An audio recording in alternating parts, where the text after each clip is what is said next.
이 밤에 혼자 계시니 외로우시지 않으신가요? 달빛이 환하게 비추는 깊은 산골 계곡, 땀을 씻으려 냇물에 몸을 담그고 있던 나무꾼 앞으로 한 여인이 나타났습니다. 사람이라고는 믿기 힘들 정도로 아름다운 그녀는 천천히 나무꾼에게 다가가며 온갖 교태를 부렸습니다. 서방님, 어서 저랑 시간을 보내시지요. 지금껏 이 여인을 본 남자 중에선 넋을 잃지 않은 이가 없었지요.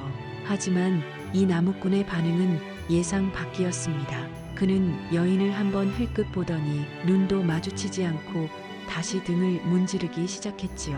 울후리니 저리 비켜라. 등대 밀어야 한다.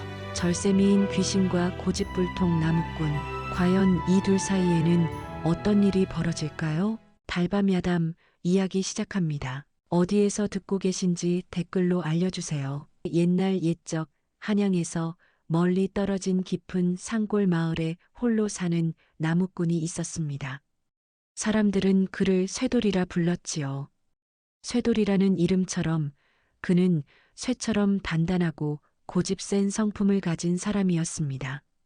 마을 사람들은 그를 두고 쇠돌이만큼 고집 센 사람은 없다고 입을 모았지요. 그는 30이 넘도록 장가를 들지 않았습니다. 마을 아낙네들이 아무리 좋은 처자를 소개해 주려 해도 쇠돌이는 고개를 가로저으며 솥 하나면 충분하다고 말할 뿐이었습니다. 아침이면 산으로 나무를 베러 가고 저녁이면 오두막으로 돌아와 밥을 짓고 집신을 꼬는 것이 그의 일상이었지요. 쇠돌이의 오두막은 마을에서 한참 떨어진 산자락에 있었습니다. 작고 낡았지만 그가 손수 지은 집이었고 그는 그곳에서의 고유한 삶에 만족했습니다. 마을 사람들은 그를 괴짜라고 했지만 쇠돌이는 개의치 않았습니다.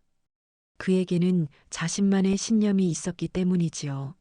쇠돌이가 이토록 혼자 사는 데에는 깊은 사연이 있었습니다. 젊은 시절 그는 마을에서 가장 예쁘다는 처자 정인을 사모했지요. 정인은 복사꽃처럼 아름다운 얼굴을 가진 처자였고 쇠돌이는 그녀를 위해 온갖 정성을 다했습니다. 산에서 제일 예쁜 들꽃을 따다주고 가장 맛있는 산나물을 캐다주고 정인의 집 앞 눈길을 말끔히 쓸어주기도 했지요.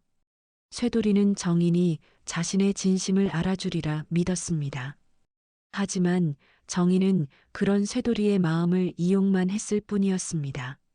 쇠돌이가 캐다준 산나물로 배를 채우고 쇠돌이가 따다준 꽃으로 머리를 꾸민 정인은 어느 날 갑자기 부잣집 도령에게 시집을 가버렸습니다.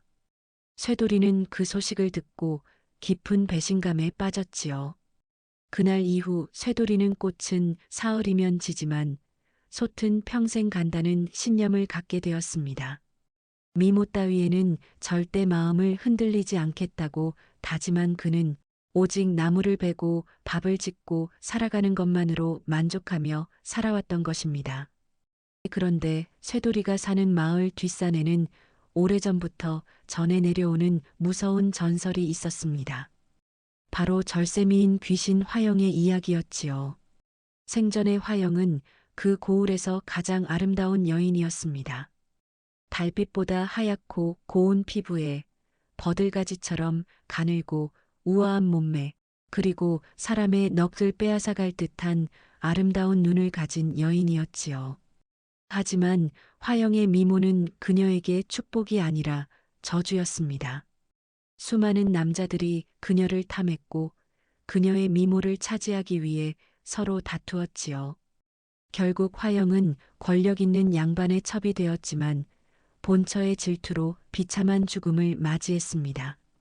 죽은 뒤에도 한이 맺혀 귀신이 된 화영은 밤마다 산길을 지나는 남자들을 홀려 정기를 빼앗으며 살아왔습니다. 마을 사람들은 해가 지면 절대 뒷산 근처에 얼씬도 하지 않았지요. 하지만 쇠돌이는 달랐습니다. 그는 귀신 따위는 믿지 않았고 밤에도 거리낌 없이 산을 오갔습니다. 화영은 여러 번 쇠돌이 앞에 나타났지만 쇠돌이는 그녀를 귀신이 아니라 그저 산짐승 정도로 여기며 무시했던 것입니다. 어느 무더운 여름날 저녁이었습니다. 산에서 나무를 베고 돌아온 쇠돌이는 온몸이 땀으로 흠뻑 젖어 있었지요. 오늘은 유난히 덥구먼. 쇠돌이는 냇가에서 땀을 씻기로 했습니다. 달빛이 환하게 비추는 냇가에서 쇠돌이는 옷을 벗고 찬물에 몸을 담갔습니다. 아, 시원하다. 쇠돌이는 등을 문지르며 흥얼거렸지요. 그때였습니다. 갑자기 물안개가 피어오르더니 한 여인이 나타났습니다. 달빛 아래 드러난 그녀의 모습은 이 세상 사람이라고는 믿기 힘들 정도로 아름다웠지요. 흰 치마 저고리를 입은 그녀는 마치 물 위를 걷듯 천천히 다가왔습니다. 바로 귀신 화영이었습니다. 화영은 쇠돌이에게 천천히 다가가며 온갖 교태를 부렸습니다. 서방님, 이 밤에 혼자 계시니 외로우시지 않으신가요? 화영의 목소리는 꿀처럼 달콤했고 그녀의 미소는 꽃처럼 아름다웠습니다. 지금껏 화영을 본 남자치고 넋을 잃지 않은 이가 없었지요. 화영은 자신만만하게 쇠돌이의 반응을 기다렸습니다. 그런데 쇠돌이의 반응은 화영이 예상했던 것과 전혀 달랐습니다. 쇠돌이는 화영을 한번 흘끗 보더니 눈도 마주치지 않고 다시 등을 문지르기 시작했던 것이지요. 물 흐리니 저리 비켜라. 등대 밀어야 한다. 쇠돌이의 목소리는 짜증이 가득했습니다. 화영은 당황했습니다. 지금껏 자신을 본 남자치고 넋을 잃지 않은 이가 없었는데 이 나무꾼은 마치 돌멩이를 보듯 무덤덤했던 것이지요. 화영은 믿을 수가 없었습니다. 저를 보고도 아무렇지 않으신가요? 화영이 다시 물었지만 쇠돌이는 여전히 무덤덤했습니다. 귀신이면 귀신답게 저승이나 가지. 왜 사람 목욕하는데 회방이냐? 물도 차가운데 빨리 나가라. 쇠돌이는 화영을 귀찮은 존재 취급하며 손을 휘휘 저었습니다. 화영은 어안이 벙벙했지요. 수백 년을 살면서 이런 모욕을 당한 적이 없었습니다. 이 무례한 자가. 화영이 분노하며 소리쳤지만 쇠돌이는 코웃음을 쳤습니다. 무례하긴. 사람 목욕하는데 귀신이 나타나는 게 무례한 거지. 그렇게 말하고는 쇠돌이는 옷을 주워 입고 유유히 오두막으로 돌아가 버렸습니다. 화영은 그날 밤 한숨도 자지 못했습니다. 아니, 귀신이니 잠을 잘 필요는 없었지만 마음이 편치 않았던 것이지요. 화영은 생전 처음으로 자존심에 큰 상처를 받았습니다. 수백 년을 살면서 자신의 미모에 넘어오지 않은 남자는 없었는데 이 고집불통 나무꾼은 자신을 귀찮은 벌레 취급했던 것입니다. 화영의 마음속에 이상한 감정이 피어올랐습니다. 분노인지 호기심인지 아니면 묘한 집착인지 알 수 없는 감정이었지요. 좋다. 너 같은 돌머리를 꼭 굴복시키고 말겠어. 화영은 다짐했습니다. 그날 이후 화영은 매일 밤 쇠돌이의 오두막을 찾아가기 시작했습니다. 처음에는 쇠돌이를 놀래키려 했지만 쇠돌이는 전혀 무서워하지 않았지요. 또 왔냐? 할 일도 없나? 쇠돌이는 화영을 보고도 놀라지 않고 오히려 한숨을 쉬었습니다. 화영은 점점 더 화가 났지만 동시에 쇠돌이에게 묘한 흥미를 느끼기 시작했습니다. 자신에게 전혀 관심이 없는 이 남자가 대체 무슨 생각을 하고 사는지 궁금해진 것이지요. 화영은 밤마다 쇠돌이의 집에 나타났지만 쇠돌이는 여전히 무덤덤했습니다. 오히려 화영을 부려먹기 시작했지요. 기왕 온 거 집신곡에 불이나 밝혀라. 쇠돌이가 무심하게 말했습니다. 화영은 기가 막혔습니다. 자신을 조명도구로 쓰다니. 무슨 소리야. 나는 내 하인이 아니야. 화영이 발끈했지만 쇠돌이는 개의치 않았습니다. 하인이면 어때? 귀신이면 밤눈이 밝을 텐데 저 구석에 떨어진 바늘 좀 찾아주게. 내일 집신 꼬려면 필요하거든. 화영은 분개했지만 이상하게도 쇠돌이의 부탁을 거절할 수가 없었습니다. 투덜대면서도 바늘을 찾아주고 불을 밝혀주는 자신을 발견하며 화영은 묘한 감정을 느꼈지요. 쇠돌이는 화영에게 고맙다는 말도 하지 않았습니다. 당연하다는 듯 화영의 도움을 받아들이며 묵묵히 자신의 일을 했지요. 하지만 이상하게도 화영은 기분이 나쁘지 않았습니다. 오히려 쇠돌이가 자신을 필요로 한다는 사실이 묘하게 기뻤던 것입니다. 쇠돌이는 매일 같은 일상을 반복했습니다. 새벽 일찍 일어나 산에 가서 나무를 베고 저녁에는 집신을 꼬고 곡식을 정리했지요. 화영은 그런 쇠돌이의 뒷모습을 지켜보며 조금씩 변해갔습니다. 쇠돌이는 화려하지도 말이 많지도 않았지만 자신이 해야 할 일을 묵묵히 해내는 사람이었습니다. 어떤 거짓도 꾸밈도 없는 투박한 진심만이 있었지요. 화영은 생전에 수많은 남자들을 만났습니다. 그들은 하나같이 화영의 미모에 넋을 잃고 온갖 달콤한 말로 그녀를 유혹하려 했지요. 하지만 그들의 말 속에는 진심이 없었습니다. 그들이 원한 것은 화영의 마음이 아니라 겉모습뿐이었던 것입니다. 하지만 쇠돌이는 달랐습니다. 그는 화영의 아름다움에 관심도 없었고 달콤한 말도 하지 않았습니다. 그저 자신의 할 일을 묵묵히 해낼 뿐이었지요. 화영은 처음으로 자신의 겉모습이 아닌 다른 무언가를 보는 사람을 만난 것입니다. 그것이 무엇인지는 아직 잘 몰랐지만 화영의 가슴속 깊은 곳에서 무언가가 움직이기 시작했습니다. 어느 날 쇠돌이가 평소보다 늦게 산에서 돌아왔습니다. 해가 이미 뉘엿뉘엿 넘어가는데도 쇠돌이의 모습이 보이지 않았지요. 화영은 이상한 예감에 가슴이 두근거렸습니다. 무슨 일이 생긴 건 아니겠지? 화영은 자신도 모르게 쇠돌이를 찾아 산으로 올라갔습니다. 산길을 헤매며 쇠돌이를 찾던 화영은 바위 틈에 쓰러져 있는 쇠돌이를 발견했습니다. 쇠돌이의 얼굴은 새파랗게 질려 있었고 다리에는 뱀에 물린 자국이 선명했지요. 독사에 물렸구나. 화영은 당황했습니다. 귀신인 자신이 사람을 걱정하다니 말이 되지 않았지만 가슴 한쪽이 무너져 내리는 것 같았습니다. 이 바보 같은 인간아, 왜 조심하지 않았어? 화영은 소리쳤지만 쇠돌이는 의식을 잃은 상태였습니다.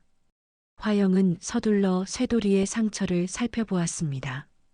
독이 이미 퍼지고 있었고 이대로 두면 위험한 상황이었지요. 화영은 망설이지 않고 자신의 영력을 끌어모아 쇠돌이의 상처에서 독을 빨아냈습니다. 독을 빨아낸 화영은 쇠돌이를 업고 오두막으로 돌아왔습니다. 귀신의 힘으로 사람을 치료하는 것은 자신의 영력을 크게 소모하는 일이었지만 화영은 주저하지 않았지요. 화영은 쇠돌이를 온돌방에 눕히고 차가운 물수건으로 그의 이마를 식혀주었습니다. 밤새도록 쇠돌이의 곁을 지키며 간호했습니다. 쇠돌이의 거친 숨소리를 들으며 화영은 자신도 모르게 눈물을 흘렸습니다. 제발 눈을 떠. 이 바보야. 화영의 눈물은 차갑지 않고 따뜻했습니다. 생전에도 죽어서도 한 번도 흘려보지 않았던 진심 어린 눈물이었지요. 화영은 깨달았습니다. 자신이 쇠돌이에게 느끼는 감정이 단순한 옥이나 집착이 아니라는 것을 말입니다. 쇠돌이가 자신을 귀찮게 대하든 무시하든 화영은 그의 곁에 있고 싶었습니다. 그의 투박한 진심이 꾸밈없는 모습이 좋았던 것이지요. 부디 무사하기를. 화영은 간절히 기도했습니다. 귀신이 기도를 한다는 것도 우스운 일이었지만 화영의 마음은 진심이었습니다. 이튿날 아침 쇠돌이가 눈을 떴습니다. 창백한 얼굴로 화영을 바라보더니 그는 무심하게 말했습니다. 귀신이 왜 울고 지랄이냐? 눈물은 산 사람이나 흘리는 거다. 화영은 기가 막혀 웃음이 나왔지요. 자신이 밤새 간호했는데 고맙다는 말 한마디 없이 이런 소리를 하다니. 너 때문에 밤새 잠도 못 잤어. 고맙다는 말은? 화영이 따지자 쇠돌이는 헛기침을 했습니다. 뭐 그래. 고맙긴 하다만. 쇠돌이는 어색하게 말을 흐렸습니다. 그러더니 주머니에서 빨간 산딸기 몇 개를 꺼내 화영에게 건넸지요. 산에서 따왔다. 귀신도 단 거 좋아하는지 모르겠지만. 쇠돌이의 목소리는 여전히 퉁명스러웠지만 그의 눈빛은 부드러웠습니다. 화영은 그 산딸기를 받아들며 가슴이 뭉클했습니다. 생전에 수많은 남자들이 화영에게 비단옷을, 금비녀를, 값비싼 선물들을 바쳤지만 그 어느 것도 이 작은 산딸기만큼 진심으로 느껴진 적이 없었습니다. 그 순간 화영의 가슴속 깊은 곳에서 무언가가 녹아내렸습니다. 수백 년 동안 얼어붙어 있던 마음 한쪽이 따뜻해지는 것을 느꼈지요. 그날 이후 화영은 매일 밤 쇠돌이를 찾아갔지만 예전과는 다른 마음이었습니다. 처음에는 오기와 집착으로 쇠돌이를 괴롭히려 했다면 이제는 그저 그의 곁에 있고 싶다는 순수한 마음이었지요. 화영은 쇠돌이가 집신을 꼬는 것을 도와주고 그가 힘든 일을 할 때면 곁에서 불을 밝혀주었습니다. 쇠돌이 역시 화영에게 조금씩 마음을 열기 시작했습니다. 오늘은 왜 이리 늦었냐? 집신 꼬는 거 도와줄 사람이 없어서 기다렸다. 쇠돌이의 말투는 여전히 투박했지만 화영은 그 속에 담긴 진심을 느낄 수 있었습니다. 쇠돌이는 화영을 기다렸던 것입니다. 화영은 미소 지으며 쇠돌이 곁에 앉았습니다. 미안해. 산 너머 마을까지 다녀오느라 늦었어. 뭐하러 거기까지 갔냐? 내가 좋아하는 산딸기가 그쪽에 많더라고. 좀 따왔어. 화영이 주머니에서 산딸기를 꺼내자 쇠돌이는 어색하게 헛기침을 했습니다. 뭐 고맙긴 한데. 귀신이 사람 걱정은. 하지만 쇠돌이의 입가에는 희미한 미소가 번졌습니다. 두 사람은 그렇게 조용하고 평화로운 시간을 함께 보냈습니다. 어느 달 밝은 밤 쇠돌이와 화영은 오두막 앞마당에 앉아 밤하늘을 바라보았습니다. 가을 하늘에는 별이 쏟아질 듯 빛나고 있었지요. 한참을 침묵하던 쇠돌이가 먼저 입을 열었습니다. 나는 예전에 예쁜 여자한테 배신당했다. 그래서 결심했지. 겉모습 따위는 믿지 않겠다고. 쇠돌이의 목소리에는 오래된 상처가 묻어났습니다. 화영은 조용히 쇠돌이의 말을 들었지요. 그 여자는 내 진심은 아무 관심도 없었어. 그저 내가 해주는 것들만 받아먹고 더 좋은 조건의 남자에게 갔지. 그때 나는 깨달았다.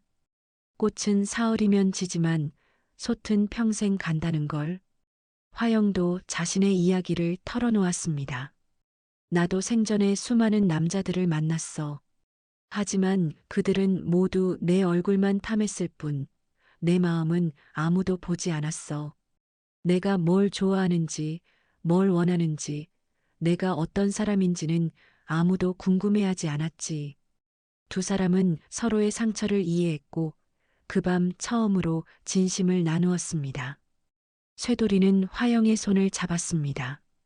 차가운 귀신의 손이었지만 쇠돌이에게는 따뜻하게 느껴졌지요. 나는 귀신이야. 사람과는 함께할 수 없어. 화영이 슬픈 목소리로 말했습니다. 자신의 처지를 생각하니 가슴이 아팠지요. 아무리 쇠돌이를 좋아해도 자신은 이미 죽은 사람이었습니다. 함께 늙어갈 수도 가정을 꾸릴 수도 없는 존재였던 것입니다. 하지만 쇠돌이는 대수롭지 않게 대꾸했습니다. 그래서 어쩌라고. 귀신이면 어떻고 사람이면 어때. 중요한 건 내가 진심을 다한다는 거지. 쇠돌이의 말에 화영은 더 이상 참지 못하고 눈물을 쏟아냈습니다. 수백 년 동안 품어왔던 한과 외로움, 그리고 처음으로 느끼는 따뜻함이 한꺼번에 터져 나왔지요. 나는 나는 내가 좋아. 내 투박한 말투도, 무뚝뚝한 성격도, 거칠에 없는 진심도 모두 좋아. 화영의 고백에 쇠돌이는 어색하게 헛기침을 했습니다. 뭐 나도 나쁘지 않다. 내가 곁에 있으면. 그것이 쇠돌이가 할 수 있는 최대한의 애정 표현이었습니다. 하지만 화영에게는 그것으로 충분했습니다. 쇠돌이는 거짓말을 하지 않는 사람이니까요. 그가 나쁘지 않다고 말했다면 그것은 진심이었던 것입니다. 그날 이후 화영에게 이상한 변화가 일어나기 시작했습니다. 몸이 점점 투명해지고 영력이 약해지는 것이 느껴졌지요. 화영은 무슨 일이 일어나고 있는지 알았습니다. 자신의 한이 풀리고 있다는 것을, 생전에 화영이 원했던 것은 단 하나였습니다. 자신의 겉모습이 아닌 진심을 알아주고 받아주는 사람을 만나는 것이었지요. 그리고 쇠돌이가 바로 그런 사람이었습니다. 쇠돌이는 화영의 아름다움에 관심이 없었습니다. 오히려 그녀의 투박한 진심을, 성실함을, 마음씨를 보았지요. 화영은 생전에도 죽어서도 처음으로 자신이 진정으로 사랑받고 있다는 것을 느꼈습니다. 그래서 한이 풀리고 있었던 것입니다. 화영은 두려웠지만 동시에 평온했습니다. 오랜 세월 동안 이 세상을 떠돌며 느꼈던 공허함이 비로소 채워진 기분이었지요. 쇠돌이와 함께한 시간은 짧았지만 화영에게는 생전의 모든 시간보다 소중했습니다. 이제 곧 떠나야 할 것 같아. 화영이 쇠돌이에게 말했습니다. 쇠돌이는 한동안 아무 말도 하지 않았습니다. 그저 화영을 바라볼 뿐이었지요. 그렇구나. 내가 한을 풀었다니 다행이다. 쇠돌이의 목소리는 담담했지만 그의 눈가가 붉어지는 것을 화영은 놓치지 않았습니다. 울지 마. 남자가 눈물을 보이면 못 써. 화영이 농담처럼 말했지만 자신의 목소리도 떨리고 있었습니다. 두 사람은 마지막 밤을 함께 보내기로 했습니다. 달은 유난히 밝았고 별들은 쏟아질 듯 빛났지요. 쇠돌이와 화영은 오두막 앞 마당에 나란히 앉아 밤하늘을 바라보았습니다. 아무런 말도 하지 않았지만 서로의 존재만으로도 충분했습니다. 쇠돌이는 화영의 손을 꼭 잡았고 화영은 쇠돌이의 어깨에 머리를 기댔습니다. 차가운 귀신의 몸이었지만 쇠돌이에게는 따뜻하게 느껴졌지요. 고마웠어, 쇠돌이. 너를 만나서. 나도 고맙다, 화영. 두 사람은 그렇게 마지막 밤을 보냈습니다. 달빛이 두 사람을 비추고 바람이 나뭇잎을 흔들며 작별 인사를 대신했습니다. 해동이 트기 시작하자 화영의 모습이 점점 희미해졌습니다. 화영은 자신의 몸이 투명해지는 것을 느끼며 쓸쓸하게 미소 지었지요. 이제 정말 가야 할 시간인 것 같아. 화영이 떨리는 목소리로 말했습니다. 쇠돌이는 고개를 끄덕였지만 화영의 손을 더욱 꽉 잡았습니다. 차가운 손이었지만 쇠돌이에게는 세상 그 무엇보다 소중하게 느껴졌지요. 고마웠어, 쇠돌이. 내 덕분에 나는 처음으로 진짜 사람이 된 것 같아. 겉모습이 아니라 마음으로 사랑받는다는 게 이런 기분인지 처음 알았어. 화영의 눈에서 눈물이 흘러내렸습니다. 하지만 그 눈물은 슬픔만이 아니라 감사와 기쁨도 담겨 있었지요. 나는 생전에도 죽어서도 수백 년 동안 외로웠어. 사람들은 내 얼굴만 보고 반했고 내 마음은 아무도 궁금해하지 않았지. 하지만 너는 달랐어. 너는 내 겉모습에는 관심도 없었고 오히려 나를 귀찮게 여겼잖아. 화영은 웃으며 말을 이었습니다. 그런데 그게 좋았어.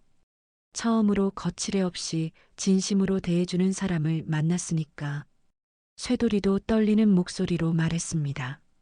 나도 내 덕분에 배웠다. 중요한 건 겉모습이 아니라 마음이라는 걸. 꽃도 좋지만 진심이 더 중요하다는 걸. 나는 예전에 예쁜 여자한테 배신당하고 나서 모든 여자를 믿지 않았어. 하지만 너는 귀신이면서도 나보다 더 진실했지. 화영은 환하게 웃으며 물었습니다. 다음 생에 다시 태어나면 그때는 사람으로 태어나서 너를 다시 만날 수 있을까? 그럼 내가 또 집신 꼬는 거 도와달라고 할 텐데 괜찮겠냐? 쇠돌이가 농담처럼 말하자 화영은 웃음을 터뜨렸습니다. 좋아. 그때도 내가 불을 밝혀줄게. 그리고 내가 산딸기 따오면 맛있게 먹어줄게. 그리고 화영은 천천히 빛으로 변하기 시작했습니다. 화영의 몸에서 따뜻한 빛이 퍼져나왔고 그 빛은 점점 밝아졌습니다.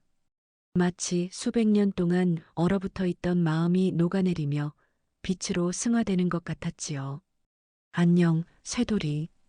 행복해. 그리고 꼭 다시 만나자.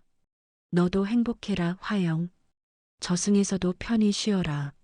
화영은 마지막으로 미소 지으며 쇠돌이를 바라보았습니다. 그 눈빛에는 사랑과 감사 그리고 희망이 담겨 있었지요. 화영의 모습이 완전히 사라지기 직전 그녀는 마지막 말을 남겼습니다. 사랑해, 쇠돌이. 나도 사랑한다, 화영. 쇠돌이가 처음으로 사랑한다는 말을 입 밖으로 꺼냈지만 화영은 이미 아침 햇살 속으로 사라진 뒤였습니다. 쇠돌이는 빈 마당을 한참 동안 바라보았습니다. 화영이 사라진 자리에는 아무것도 남지 않았지만 쇠돌이의 가슴 속에는 화영의 따뜻함이 여전히 남아 있었지요. 쇠돌이는 하늘을 올려다보았습니다. 동쪽 하늘이 붉게 물들어가고 있었고 새들이 지저귀며 새로운 하루를 알렸습니다. 잘 가라, 화영. 편히 쉬어라. 쇠돌이는 천천히 도끼를 들고 산으로 향했습니다. 평범한 일상이 다시 시작되었지만 그는 더 이상 예전과 같지 않았습니다. 화영과의 만남이 그를 변화시켰던 것입니다. 1년이 흘렀습니다. 쇠돌이는 여전히 산에서 나무를 베고 혼자 살아가고 있었지요. 화영을 떠나보낸 뒤 쇠돌이의 일상은 예전과 똑같아 보였지만 그의 마음 속에는 화영이 남긴 따뜻함이 여전히 남아 있었습니다. 쇠돌이는 더 이상 예전처럼 무뚝뚝하지만은 않았습니다. 마을 사람들에게도 조금씩 마음을 열기 시작했고 어려운 처지에 있는 이웃들을 도와주기도 했지요. 과부가 된 아낙네의 집 지붕을 고쳐주기도 하고 홀로 사는 노인에게 나무를 가져다 주기도 했습니다. 마을 사람들은 쇠돌이의 변화를 신기하게 여겼습니다. 쇠돌이가 사람이 되었네. 사람들은 그렇게 말했지요. 화영과의 만남이 쇠돌이를 변화시킨 것입니다. 쇠돌이는 가끔 밤하늘을 올려다보며 화영을 떠올렸습니다.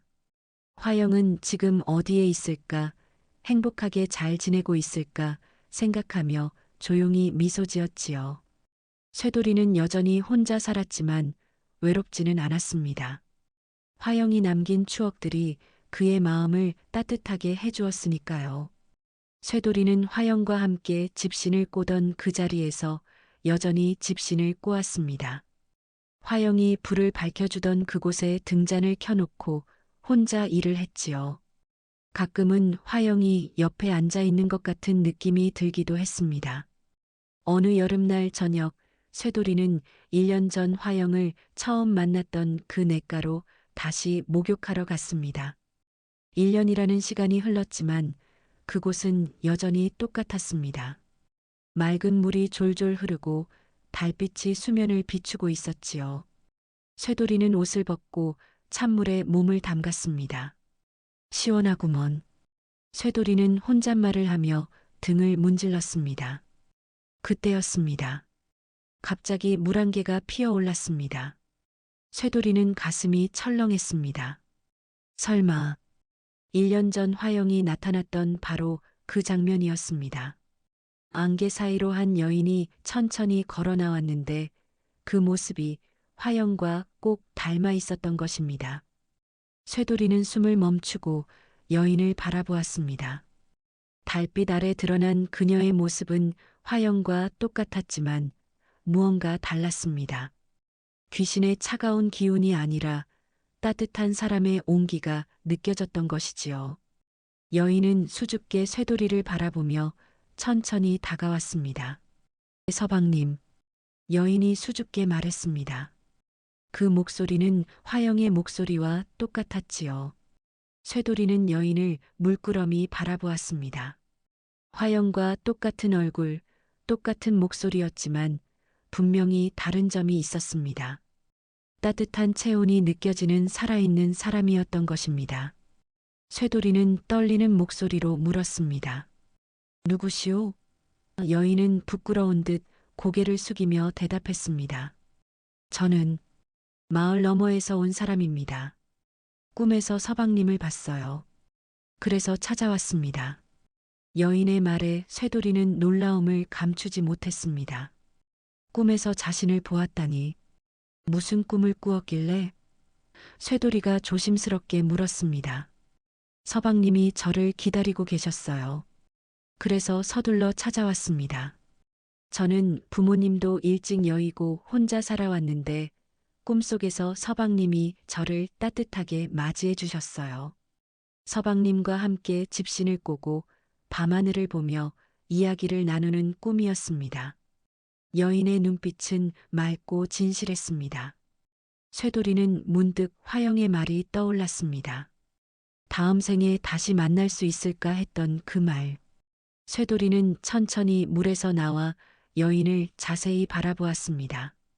화영과 똑같은 얼굴, 하지만 살아있는 사람. 쇠돌이의 가슴이 뛰기 시작했습니다. 이름이 뭐요? 화영이라고 합니다. 여인이 대답하는 순간 쇠돌이는 확신했습니다. 이것은 우연이 아니라 하늘이 준 기회라는 것을. 화영이 약속대로 다시 돌아온 것입니다. 사람으로 다시 태어나서 말이지요. 화영? 쇠돌이는 여인의 이름을 불러보았습니다. 1년 동안 부르지 못했던 그 이름이었습니다. 네, 서방님. 여인이 대답했습니다. 쇠돌이는 천천히 웃음을 지었습니다. 1년 만에 짓는 진심 어린 웃음이었지요. 늦었구먼. 해가 지기 전에 집에 가서 밥이나 지읍시다. 그리고 집신 꼬는 거 도와줄 수 있소? 쇠돌이의 말에 여인은 환하게 웃으며 고개를 끄덕였습니다. 네, 서방님. 제가 불도 밝혀드릴게요. 두 사람은 나란히 오두막으로 걸어갔습니다. 석양이 그들의 뒷모습을 따뜻하게 비추었고 바람이 나뭇잎을 흔들며 축복해 주었지요. 쇠돌이는 걸어가면서 여인의 손을 살짝 잡았습니다. 따뜻한 손이었습니다. 살아있는 사람의 손이었지요. 하지만 그 따뜻함 속에서 쇠돌이는 화영의 마음을 느낄 수 있었습니다. 화영이 정말로 돌아온 것입니다. 서방님, 저 궁금한 게 있어요. 여인이 조심스럽게 말했습니다. 뭐요? 저는 왜 서방님을 처음 보는데 이렇게 익숙한 느낌이 드는 걸까요? 마치 오래전부터 알고 지낸 것 같아요. 쇠돌이는 미소 지으며 대답했습니다. 그건 나도 마찬가지요. 어쩌면 우리는 전생에 인연이 있었던 게 아닐까 싶소. 전생에요? 그렇소. 아주 깊은 인연이었을 것이요. 여인은 쇠돌이의 말에 고개를 끄덕이며 환하게 웃었습니다. 두 사람이 오두막에 도착하자 쇠돌이는 여인을 방으로 안내했습니다. 여기가 내가 사는 곳이요. 작고 누추하지만 혼자 살기에는 충분하지요. 아니에요. 따뜻하고 좋은 집이에요. 여인이 말했습니다. 화영은 오두막을 둘러보며 이상한 기분을 느꼈습니다. 처음 와본 곳인데 왜 이렇게 익숙할까? 저 구석에 집신 꼬는 도구가 있고 저쪽에는 곡식 항아리가 있다는 걸 어떻게 알고 있을까? 화영은 자신도 모르게 불을 밝히는 곳으로 가서 등잔에 불을 켰습니다. 어떻게 알았소? 쇠돌이가 놀라며 물었습니다. 저도 모르겠어요. 그냥 여기에 불을 켜야 할 것 같았어요. 화영이 당황하며 대답했습니다. 쇠돌이는 확신했습니다. 이 여인이 바로 그 화영이라는 것을. 비록 전생의 기억은 없지만 마음 깊은 곳에는 여전히 그 추억이 남아있는 것이지요. 그날 밤 쇠돌이와 화영은 함께 저녁을 먹었습니다. 쇠돌이가 지은 밥은 투박했지만 따뜻했고 화영은 그 밥이 세상에서 가장 맛있게 느껴졌지요. 맛있어요, 서방님. 그렇소? 다행이구먼. 두 사람은 밥을 먹으며 서로의 이야기를 나누었습니다. 화영은 부모님을 일찍 여의고 혼자 살아왔다고 했습니다. 마을 사람들이 중매를 서려 했지만 이상하게도 마음이 내키지 않았다고 했지요. 꿈에서 서방님을 본 순간 이 사람이다 싶었어요. 그래서 마을 사람들 몰래 서방님을 찾아온 거예요. 화영의 말에 쇠돌이는 미소 지었습니다. 용감하구먼. 나 같은 사람을 찾아오다니.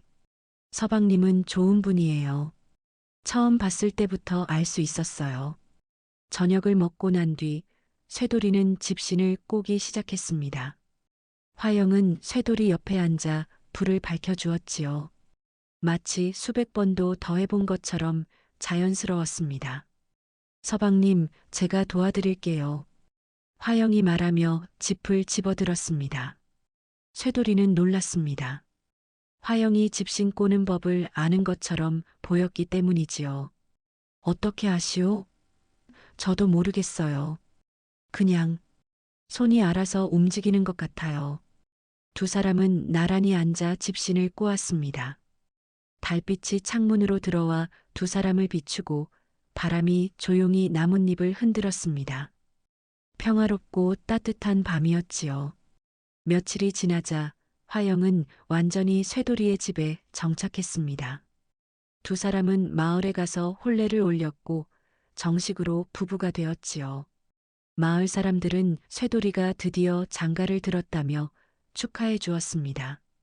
쇠돌이가 저런 예쁜 처자를 아내로 맞다니 참 복도 많지. 사람들은 그렇게 말했지만 쇠돌이는 개의치 않았습니다. 중요한 것은 화영의 겉모습이 아니라 마음이었으니까요. 화영 역시 쇠돌이와 함께하는 삶이 행복했습니다.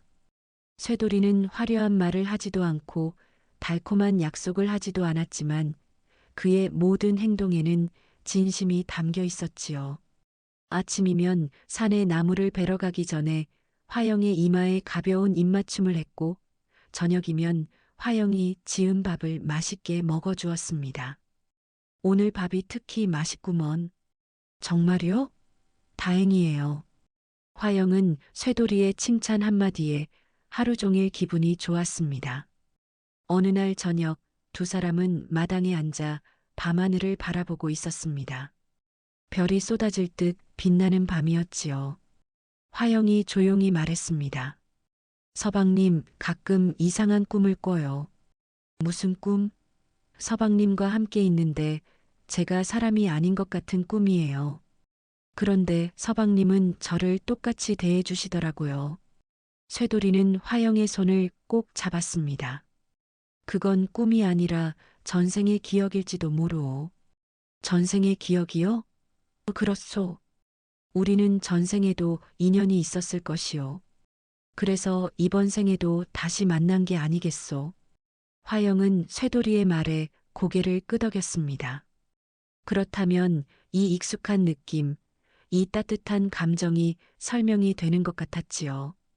계절이 바뀌고 세월이 흘렀습니다. 쇠돌이와 화영은 여전히 산골 오두막에서 행복하게 살아가고 있었습니다. 쇠돌이는 나무를 베고 화영은 밥을 짓고 빨래를 했지요. 저녁이면 두 사람은 마당에 앉아 별을 보며 이야기를 나누었습니다. 어느 봄날 화영이 쇠돌이에게 기쁜 소식을 전했습니다. 서방님, 저희에게 아기가 생길 것 같아요. 쇠돌이는 화영을 꼭 껴안았습니다. 정말이요? 고맙소, 화영. 두 사람의 행복은 더욱 커져갔습니다. 옛말에 이런 말이 있습니다. 진심은 통한다고 말이지요. 쇠돌이와 화영의 사랑은 죽음도 시간도 막을 수 없었습니다. 두 사람은 서로의 겉모습이 아닌 마음을 보았고 그 진심이 하늘을 감동시켜 다시 만날 수 있었던 것입니다. 세상에서 가장 중요한 것은 화려한 겉모습이 아니라 진실한 마음입니다. 꽃은 사흘이면 지지만 진심은 평생 가는 법이지요. 달밤 야담 이야기 마칩니다. 구독과 좋아요를 눌러주시면 다음 영상을 빠르게 만나보실 수 있습니다. 어디에서 듣고 계신지 댓글로 알려주세요. 감사합니다.